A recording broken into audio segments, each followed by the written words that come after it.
Welcome, everyone. Thank you so much for being here to chat about the state of college admissions. So what's changed in our new post-COVID landscape? What stayed the same? And how can you really stand out in this environment? That's what we're going to discuss today. So I'll start by way of introduction. I'm Lindsay. I started Logic Prep 14 years ago now. And my background is actually in writing and literature. I was an English major at Harvard, and my interest in storytelling has from the very beginning informed my approach to advising students. And so now I help students to tell their stories through the classes they take, the extracurricular activities that they pursue, and the essays that they write.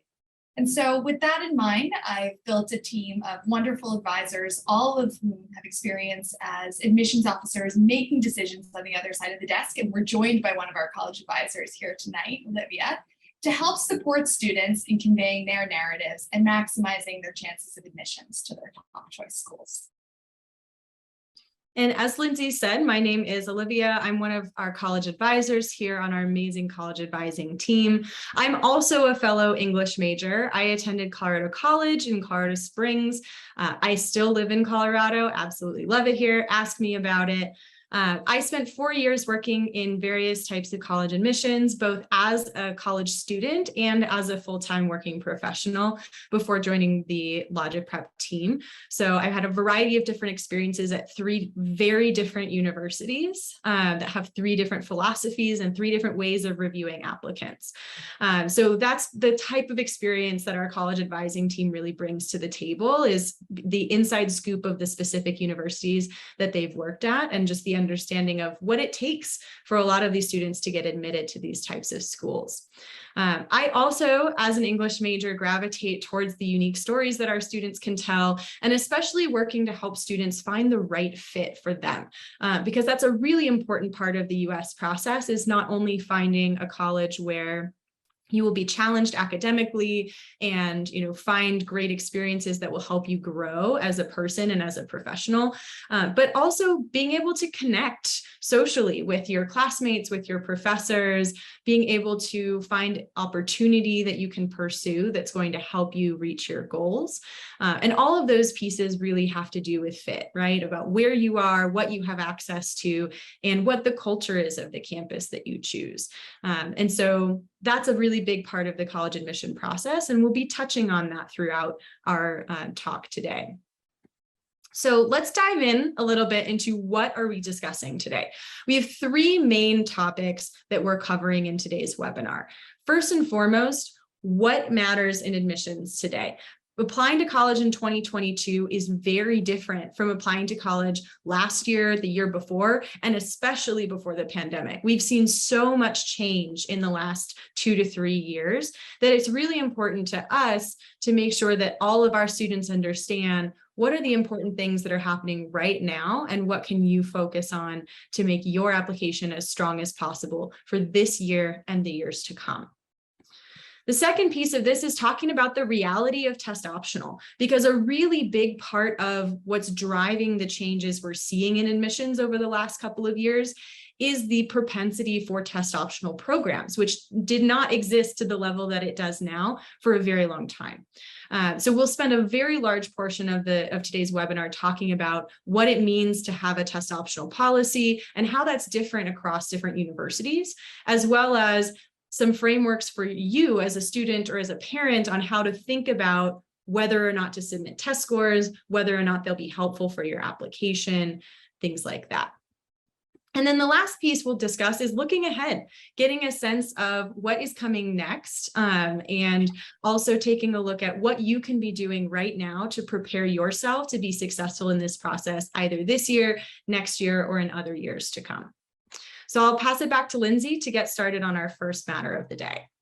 Great, thank you, Olivia. So let's start by talking what matters in admissions today. And I think the question on everyone's mind is it really the hardest it's ever been to get into college? Because if you watch the news or you read the headlines, the numbers seem scary. And interestingly, several schools like Stanford, and Penn, and Princeton didn't even release their acceptance data this year because they didn't want to fuel the frenzy. But is it really that bad out there? And I think the answer is both yes and no. So let me explain. One thing that's for sure is that over the last 2 years, application volume has either increased or held steady at the most selective schools. And why is that? So during COVID, as many of you know, nearly every college in the US went test optional, meaning they stopped requiring SAT or ACT scores since students were literally not able to take the test during that time. And as we'll discuss tonight, these policies have remained in effect at many schools since then. And so what this has done is it's had the impact of driving up application numbers because students whose test scores might have otherwise been too low to be competitive could now apply without them and maybe have a shot of acceptance. And so in this increasingly chaotic environment, students began to feel, understandably, less certain about their prospects, which has only further perpetuated the effect of driving up application numbers.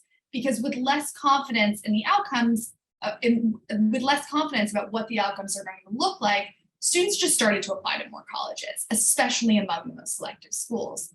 So over the last 2 years, the number of applicants has increased as well as the number of applications per student, with the latter actually being by a greater amount. So in that sense, yes, things have gotten more competitive, but I want to emphasize, and this is important for everyone to take away tonight, the process has not fundamentally changed. The same criteria that drive admission success still matter. The academic record, standardized test scores, though perhaps to a different degree than in the past, and the personal narrative. So the balance of the holistic review process has indeed shifted slightly, and we'll discuss all of that tonight, but the core principles, the core foundational matters are still in place. And one thing that we can talk about to really illustrate this is actually taking a look at this graph here, which we compiled based on admission data from some of the top colleges over the last 2 years. So you'll see here the orange bars represent the number of applications and number of admitted students at these colleges in the previous admission cycle. So that would be the 2020-2021 application year. And then the blue bars on the graph represent the applications and admits from students from just this past year. So that would be the 2021-2022 admission cycle. And as you can see, there's a really popular trend across most of these schools that we're seeing a big uptick in the number of applicants at these colleges, and we're not seeing a corresponding uptick in the number of admits. So that's a big reason that's driving a lot of the lowering acceptance rates that we've seen over the last couple of years. And I want to draw your attention to 3 cases in particular that are showing some really interesting trends that are making their acceptance rates decline even more than what we're seeing across the board. And those 3 cases are Boston University, New York University, and Tufts University. So if you take a look at this side of the graph for Boston University, it's on the far left here. You'll notice there's a pretty significant uptick in applicants for BU. There's also a significant decrease in number of admits for BU over the last couple of years. And the reason for that is that BU has been having trouble with over-enrollment. So they have had more of their admitted students are choosing to attend BU than what they expected, which means that in subsequent years, they have to admit fewer students in order to achieve the same number of students that end up arriving on campus in the fall. So that together has combined to bring BU's acceptance rate way down over the last couple of years. Similar experience at Tufts, although it's not quite as pronounced. You'll see third from the right here, Tufts has a significant uptick in applications and also a decrease in the number of admitted students. And that's very similar to what we're seeing at BU on a slightly smaller scale. Tufts University's acceptance rate hit 9% this past year, while BU's went as low as, I believe it's 14.1%. And then similarly, we're seeing NYU as a slightly different case. NYU's acceptance rate has also decreased significantly within the last year, going from about 18% to 12.2%. And the big reason for this for NYU is not necessarily over enrollment, but really this enormous increase in applications. You'll see across all of these colleges, NYU has the largest increase in applicants from 2020 to 2021. And even though NYU's number of admitted students actually also increased slightly, it's not enough to offset the enormous amount of application volume they're receiving. So NYU's acceptance rate has also significantly dropped. And so we're seeing these kinds of trends across the board, but particularly with a few colleges that are experiencing a lot of interesting things, we're seeing incredibly low acceptance rates from those colleges. And that's why it's more important than ever to start focusing on all of this tiny details about your application so that you can be successful in the years to come.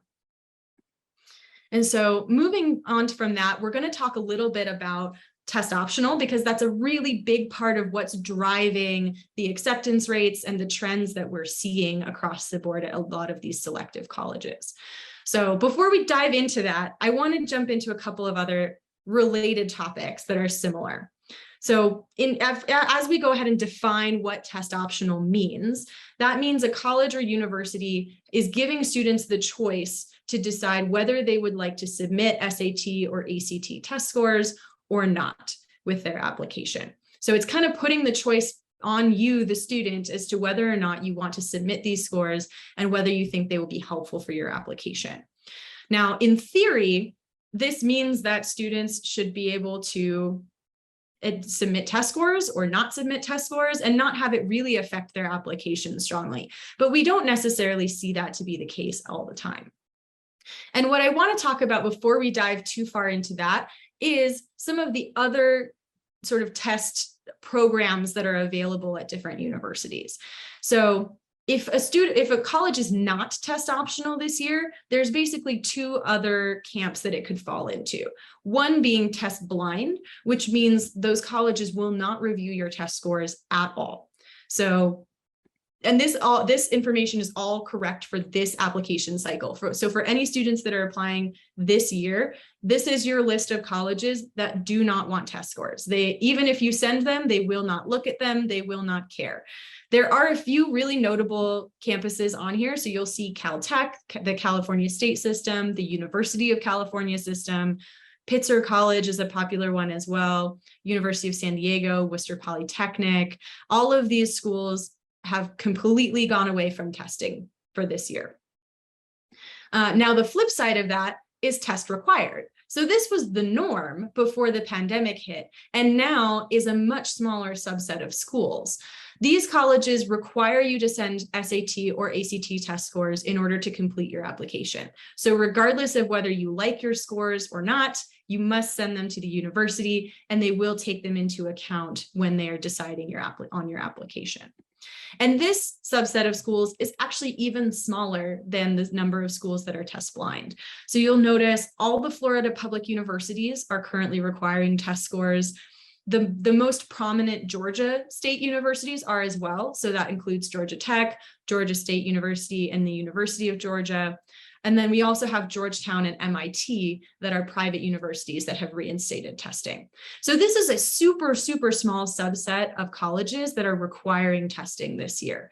And I wanted to put all of this up here just to kind of show you that if I can fit all of the test blind and test required colleges on one slide, that means that all the rest of the nearly 4,000 universities in the US are test optional right now. So that really is the norm across the board at the moment. And that's why it's such an important aspect of your application. So diving into that more fully, let's talk about what it means to be test optional. As I alluded to earlier, not all test optional policies are created equal. So as much as we would like to think that students get equal consideration whether or not they submit testing, in reality, that is not always the case. So I want to break this down for you guys a little bit, and this is going to have a lot of information on this slide. So please bear with me. I will try to go slow and explain everything as clearly as I can.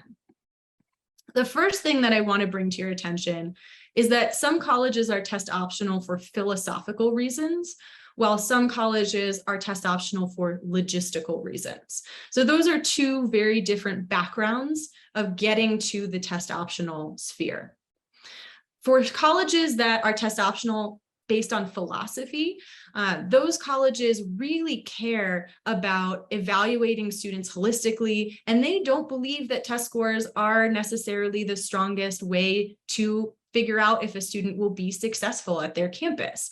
So they have a philosophical reason behind allowing students to decide whether or not to submit test scores. And that typically corresponds with them not caring as much about test scores. They tend to put more weight on other parts of your application, such as your academics, the classes you're taking, the extracurriculars you've been involved with, the story you tell. Those pieces all matter a lot more than testing to these types of colleges.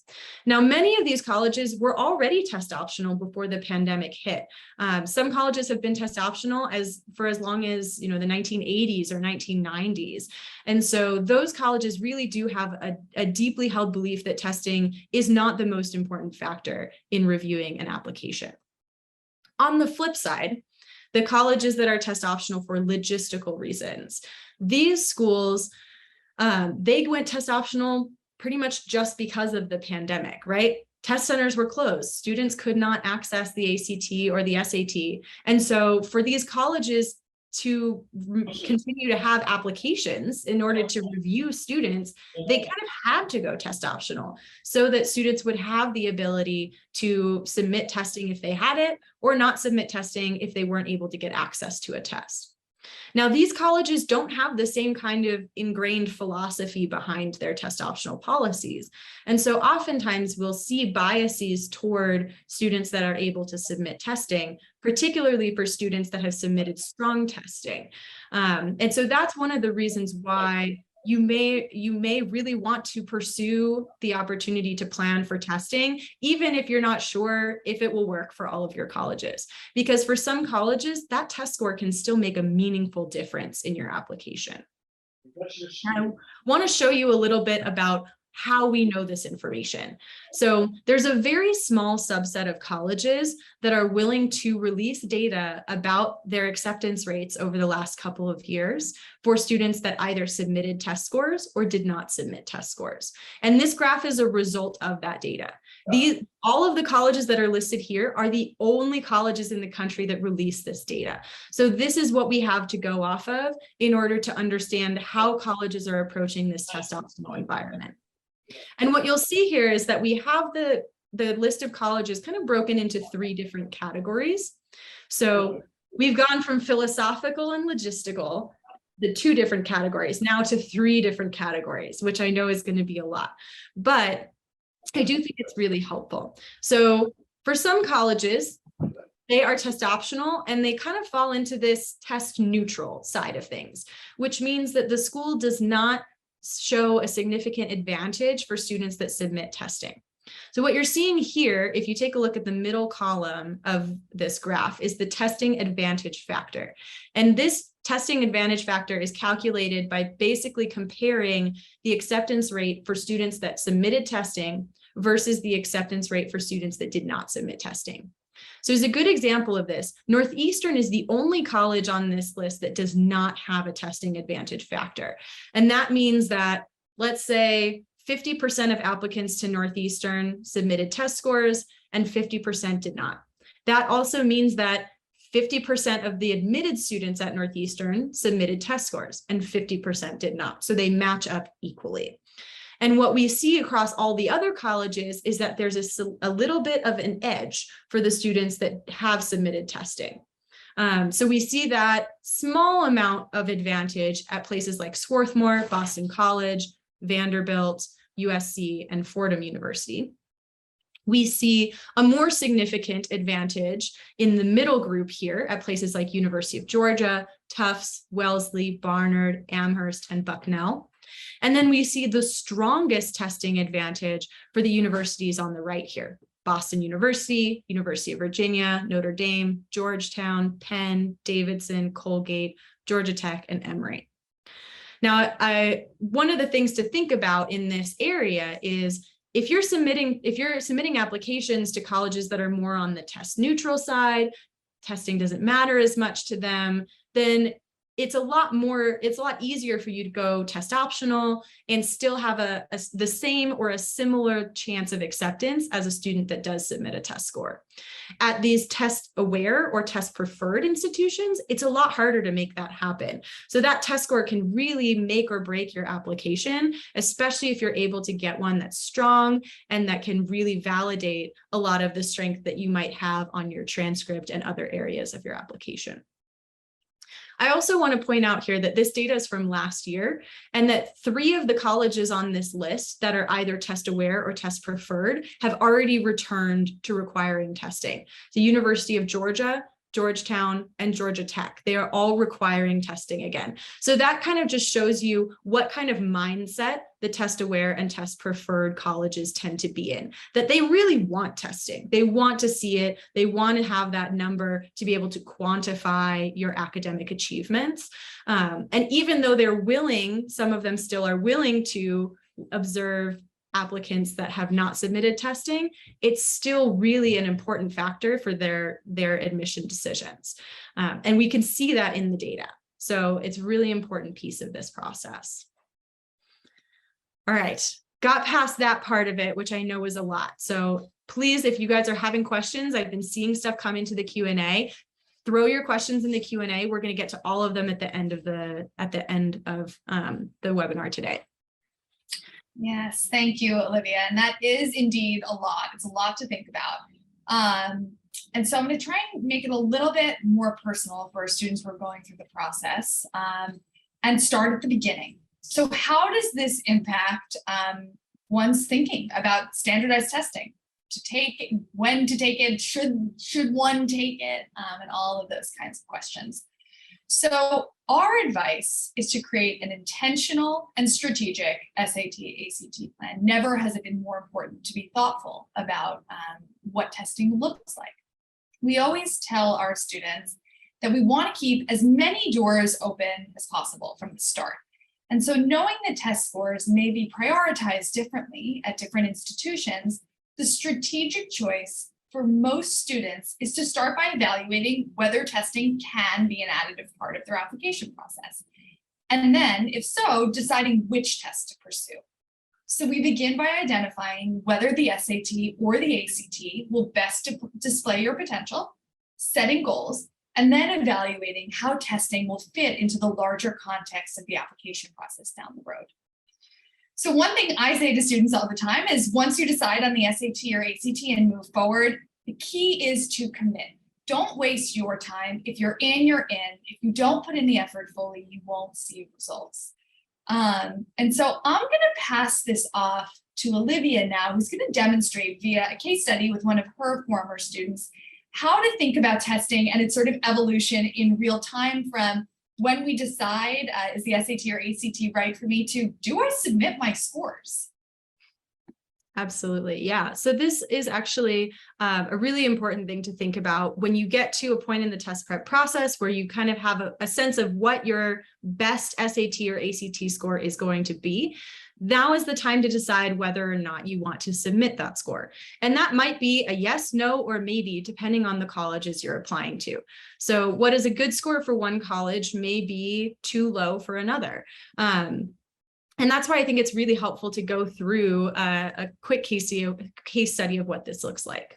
And one of the metrics that we really use in this area is the middle 50% range.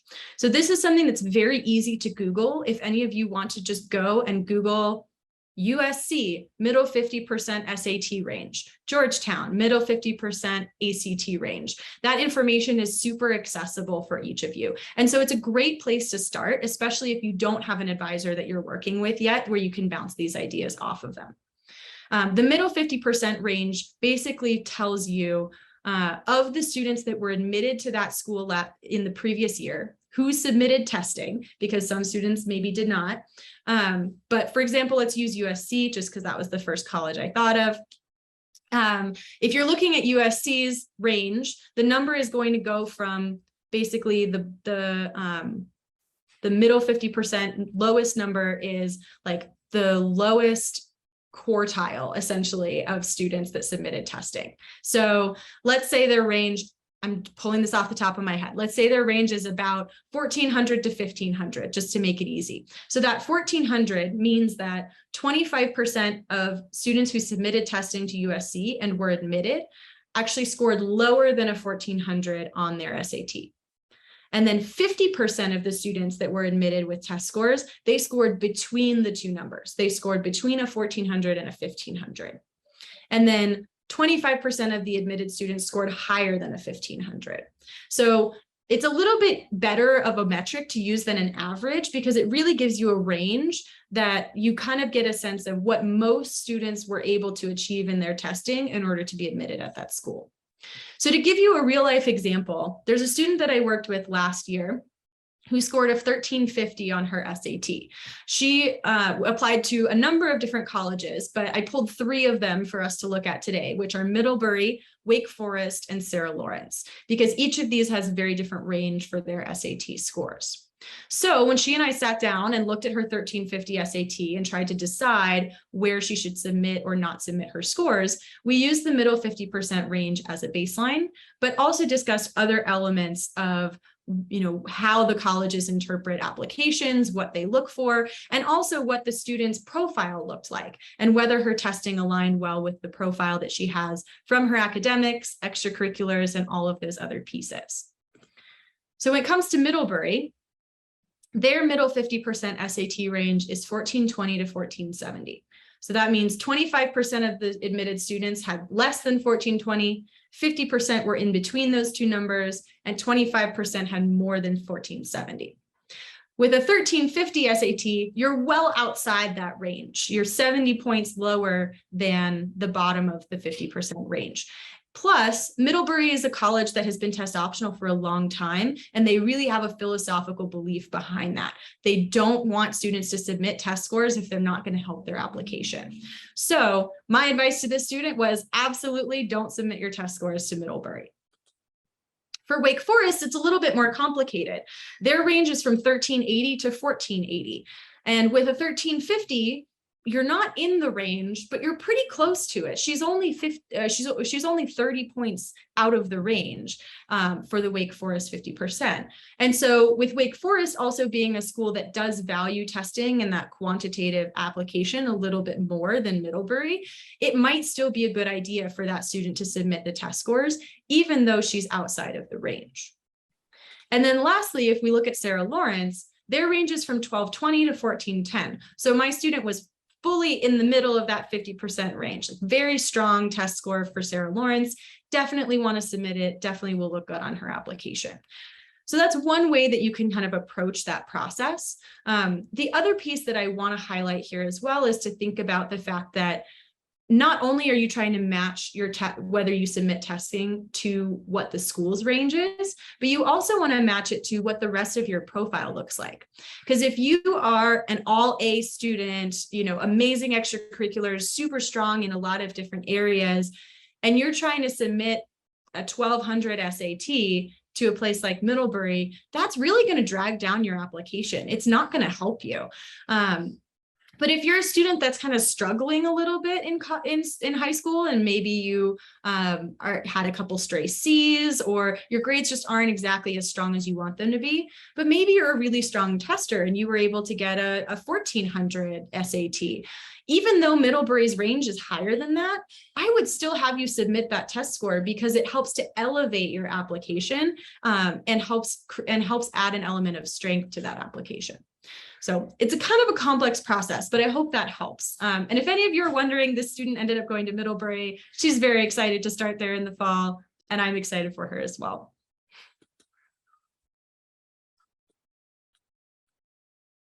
So as we know, and we saw from that student, sometimes we don't submit test scores. That's the right choice in that particular case. So when that happens, it really begs the question of what incurs a greater weight in the process. And so many students are asking us, will we be at a disadvantage without submitting scores? And so as we just discussed, I want to underscore that the answer really depends. It depends on the school and its policies and the fine print associated with those policies, whether they're explicitly stated or unsaid around kind of the school's preference for testing or not. as well as on the student profile, as Olivia just illustrated. But one thing that's for sure is that whether you submit scores or not, the admissions environment has become more and more holistic. And yes, more crowded with a higher number of applicants year over year.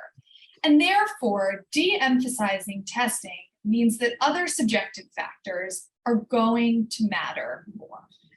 So what are these subjective factors? When we talk about them, we're referring to the personal statement, teacher recommendations, your academic record, your leadership, all of the things that are not necessarily quantitative. So I'm just going to pause here as now that I've sort of offered an overview, and we're going to talk a little bit more next about all of these kind of individual categories and what you can do to make your application as strong as possible in this environment. So the first thing we emphasize to our students is to seek out and demonstrate academic rigor. So our advisors guide students on selecting genuinely challenging courses.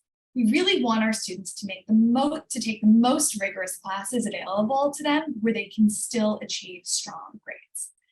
And perhaps unsurprisingly, in this environment, AP scores and IB predicted results are more important than ever because they're both an extension of the academic curriculum and a standardized marker of achievement when there's a final number attached to the endpoint. We also encourage our students to consider pursuing other opportunities to show academic rigor and investment in learning outside of the classes. So that can look like a summer course, perhaps enrolling in an AP course outside of school if it's not offered, or taking an online college class or a 4-credit class through one of the online learning platforms like edX or Coursera. Another thing we like to think about is making an impact, developing a really compelling and meaningful personal story. And so your narrative is comprised of the activities you choose, the classes you take, and all of that, but it's ultimately about what drives your curiosity. So as early as freshman year, perhaps even earlier for some, we should really be asking ourselves, what excites you? What makes you lean in and do more of that? The more genuinely we can tap into our passions, the better. And so our team are big believers in quality over quantity of engagement when it comes to extracurricular involvement. And so with that in mind, our advice to our students is to invest in a few meaningful activities over many years. So really emphasize the duration, to show initiative, to start or lead your own club or project or nonprofit where that's appropriate. And to explore areas of academic interest to show why you want to study what you say you want to study. So that's like really an amazing opportunity to draw connections between what you're doing now and what you might want to do when you step foot on a college campus. So outside of kind of developing your academics and your story, now more than ever is a time to be thoughtful about your list of schools. So as we talked about, students are applying to more schools than ever, but that is not a license to go crazy. We really believe that a thoughtful and intentional list that's balanced with targets, safeties, and reaches usually suffices at about 10 to 12 schools.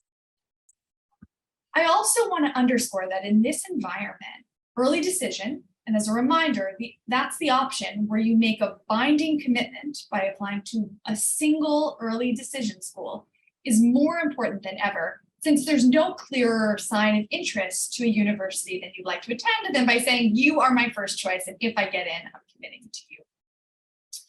And so that brings me to my final point, which is around demonstrating interest and fit. And that's something we should all be thinking about. At the end of the day, with more applicants, colleges are even more invested in managing their yield. They want to know who is going to say yes to their offer. And so this is why doing your research, finding the best fit, and demonstrating it to colleges is so important. So how can you do that? Well, certainly signing up for virtual tours and mailing lists is a great way to start. Thinking about corresponding with your regional representative as appropriate is also kind of a helpful tip. And then when the time comes, we really want to make sure that we're tailoring each supplemental essay to the individual school to demonstrate why you are indeed the right fit for that particular school.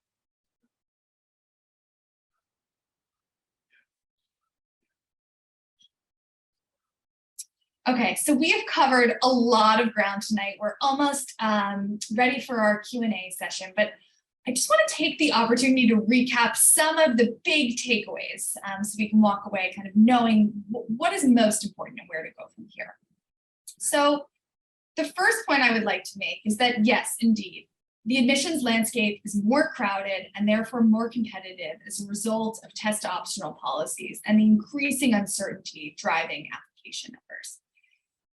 The other point is that test optional isn't going anywhere, isn't going away, but be sure to consider what test optional means in the context of each school on your list and whether the school is test neutral, test aware, or test preferred.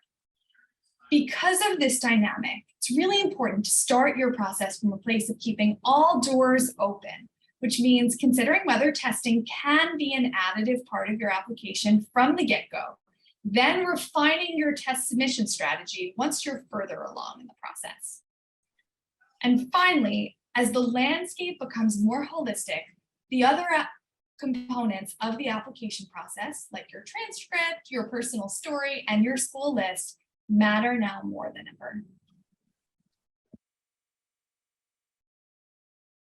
So Olivia and I would just like to end with some final thoughts, kind of looking ahead, and hopefully some optimism. We've had quite a successful admissions season this year, even more so than the year before. 90% of our students were accepted to at least one of their top 3 schools. And I guess why?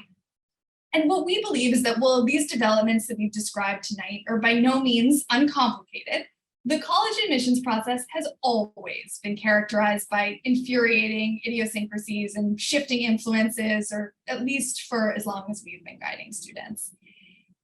But we're still hopeful, and we know how to help students be their best selves and convey this in the most compelling way possible. There are also some indications, just looking at the numbers, that make us feel positive. So Olivia, I'll hand that off to you to share. Yeah, so not only is there a lot of space for personal narrative and storytelling and all of these great ways that you can still be successful in this process, as crazy as it is, but we're also seeing some really interesting things in the data that show that quite likely we've hit the peak of all the craziness for the time being. In 2020, with the pandemic coming, test optional, all the uncertainty, it really led to a significant decrease in application or acceptance rates across all of the most selective universities in the country. And we've been watching that happen for the last 2 years. But what we're seeing now as a result of this past admission season is a little bit of a leveling off and even some slight corrections in a couple of places. And what that shows to us is that we've probably hit the point where acceptance rates really can't go much lower than they already have unless something else crazy happens in the world. And so what we're really hoping is that we'll start to see a continuation of a leveling off, sort of a return to stability for acceptance rates that might help our students feel like they have a little bit more agency in this process. And a couple notable examples to take advantage of. There's a few colleges, notably Columbia, Dartmouth, Georgetown, and Northwestern, as well as a few others that have experienced slight increases in their acceptance rates this past year. Like I'm talking very slight, like 0.1, 0.2, 0.3 percentage points, but it's still something, right? We're still going a little bit up instead of going down. And then actually, we also saw a significant increase in acceptance rate at Duke. And again, we're talking about small numbers here. Duke's acceptance rate went from about 4.7% to about 6.2%. So it's still incredibly difficult to get into Duke. But what we're seeing is that some of the craziness is starting to stabilize. And we're hoping that this coming cycle and future cycles will be a little bit more predictable for our students and families. And the last piece of this too is to keep in mind that some colleges are starting to reinstate testing requirements. MIT and Georgetown are requiring test scores this year for the first time since the pandemic began. And so we'll likely see some reduced application volume at those schools, as well as the other universities that are reinstating testing. And we'll be very curious to monitor this over the next couple of years to see if potentially next year more colleges decide to reinstate testing, and perhaps more the year after that. So all of these things show that we've got some level of understanding of what's going on here, what we can control, and how we can help our students be successful this year and in the years to come. And that's it. So we're ready for all of your questions. We see that there's a lot of great questions in the Q&A. So we're going to get those pulled up and start answering some of those questions for all of you. So give us just a moment to take a look at what we have, and we'll get started with some questions. Yes, thank you. I'm just glancing. We've actually got quite a lot here, some really insightful issues being brought up. So yeah. One quick question that I'd love to respond to actually is one about having schools have schools released what their test optional policies are for next year and how to find that information. We actually have been tracking the top 150 schools in the country, and I will send a link to that that article that we wrote that has basically which colleges are requiring tests, which colleges want tests, which colleges are test optional for this upcoming cycle. So we'll send you guys that link so that you can take a look at that. That's a great point, Olivia. And to some degree, like that's the piece that's sort of cut and dry. We can gather that data and we can share it with all of you. I am seeing in the chat here from a couple of people asking that for schools that weren't on the slide where we sort of denoted whether tests were preferred or not, how do we know if a school is test optional for philosophical reasons or logistical reasons? Like, how do we know if they're not saying it? And that is an excellent point. And the answer is we don't exactly know, but there are some giveaways I think that we could probably look for. And so, Olivia, do you want to share some thoughts on that? Yeah, I've done some pretty extensive research in this area. And one of the things that can be really helpful is to take a look at a couple of different pieces of the test optional policy that can help indicate to you whether they are more philosophical or more logistical. One of those pieces is the test optional policy permanent or not?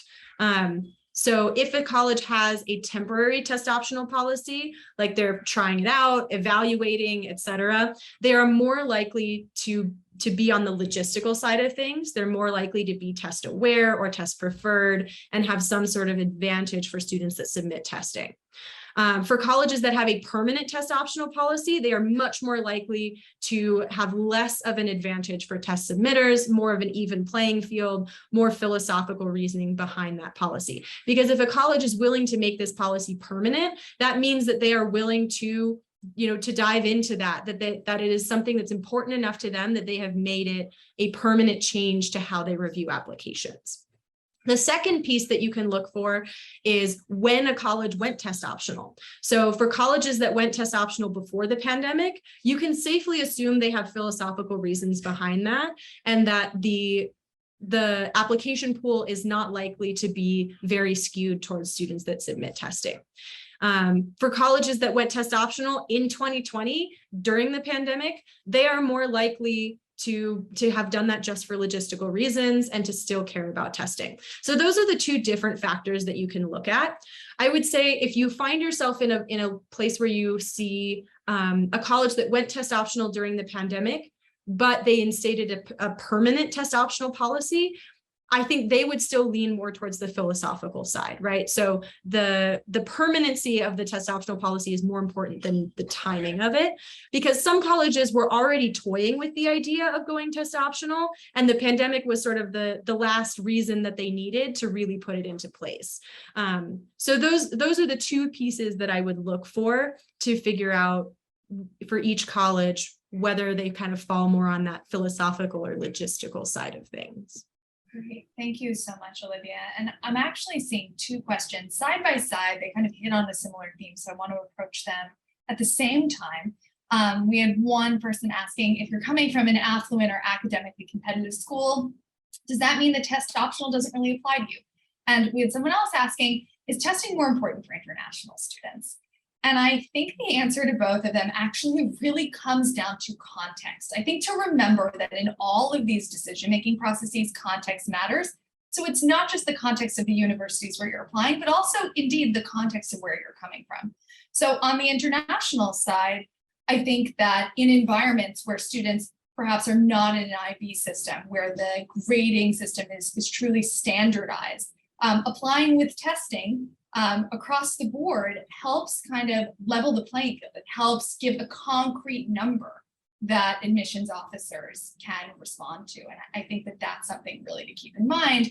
And likewise, in highly academically competitive environments in the US and elsewhere, where most of one's peers are applying to similar institutions coming from the same high school context, certainly it can be more helpful in that sense to have testing, strong testing, if that is an option. I will say too, and I think in most cases, what still matters more, even if you're at a very academically competitive school, is how you rank within your school. And highly competitive academic schools often will still use and report a class rank. I know many high schools out there do not report a class rank, but colleges will keep lists and sort of keep records of the applicants from various high schools over the years. And we'll compare your application not only to the students that are applying from your school this year, but also in years past. And so what's more important than whether or not you submit testing is sort of where you fall among the applicants from your school. You know, are you in the top 10% of applicants from your high school, or are you in the bottom 50%? That's going to make a much bigger difference than whether you choose to submit a test score or not. What can help is if you're not, say, in that top 10% or that top tier of your high school, if you have a super strong test score, that might help to elevate you a little bit more, even if you're not quite at that top level in your high school. So hopefully that helps. I'm also seeing a handful of questions around timing. One in particular mentioning if I'm applying next year, app cycle 2023, how do I know whether it's worth it to spend time, energy, and money on test prep? What factors should I consider when making this decision? I see another question below around when's the appropriate time to start? Is it junior year, senior year? And our advice to begin would really be to start with a diagnostic process. I think with more information, we can help guide students on what is going to be an additive score, what's it going to take to get there. And the earlier that we can start that process, the better. So typically toward the end of 10th grade, beginning of 11th grade, we really want to start to get some numbers on the table so that we can then think about what is the target and how does that intersect with potential college goals. Olivia, do you have anything to add? Yeah, one thing that's going to be really important to keep in mind over the next couple of years too is changes that are happening to the SAT. We can provide some information about that as well. We've written blogs about it. I'm happy to provide that for everyone after the webinar also. But basically the SAT is undergoing a very large change right now where they are moving to a digital format. They are moving to an adaptive testing format. We will have a webinar about the new SAT at some point in the future. I can promise you that. But something to consider is that for international students, the SAT changes to the new format this coming winter. So January of 2023, we're switching over for international students. And then for US-based students, the SAT is switching over the following January in 2024. So depending on where you're at in high school right now, your test prep process may fall across one of those changes.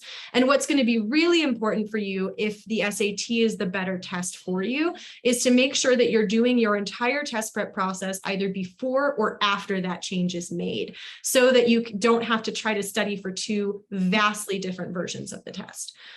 We don't have any big changes coming down the line for the ACT, so you don't really have to worry about that as much on that side of things. But that's why it's extra helpful to start your at least your diagnostic process earlier to get a sense of which test is better for you. Because if the SAT is the better test for you, then it's going to be really important to time your test prep appropriately, depending on when that transition is happening for you in your country. Great. sort of tangentially related to the conversation around score submissions, certainly more linked to the idea of strength of the transcript. We're seeing a bunch of questions, and some were even submitted before this, around how many APs should I take? What is the magic number? So Olivia, how do you like to think about that, kind of in light of all of this chaos around testing and numbers and scores? Yeah, I mean, when we talk about academic rigor, it's really a balance. What you're trying to do is strike a balance between challenging yourself in as many courses as you can, but also not challenging yourself too hard to the point where your grades might drop or you're not able to engage in other interesting things that will benefit your application as well. So you really need to find a balance between those two things. And when I'm advising students, I often tell them that the magic number of AP scores or AP classes or IB classes for them to take is the amount that they can do without allowing their grades to suffer. So what that really takes is a good amount of self-reflection to know how to answer that question, right? How strong do you feel in your classes? Do you feel like you could handle 4 or 5 APs in a year, or is 2 enough for you? It really depends on the student. And what the last thing that you would want is to push yourself too hard and then end up with a bunch of C's, right? And so what we try to do is help you find that balance. And one of the things that can help you find that balance is also trying to focus on your strengths. So maybe you're not the kind of student that feels strong enough in school to take an AP class in every subject, but let's focus on the subjects that you do love. Maybe you're a math person and that's where you shine, but you don't feel as good about reading and writing. So focus on math, focus on calculus or statistics or physics or chemistry, things that are more math and science related. Similarly, vice versa. If you're a language person, like Lindsay and I both are, maybe your strength is in AP English, AP Literature, AP Language. Maybe your strength is in a foreign language AP class, and maybe not so much in math or science. So try to play to your strengths and try to find that exact right balance where you can challenge yourself as much as possible while still maintaining a strong GPA.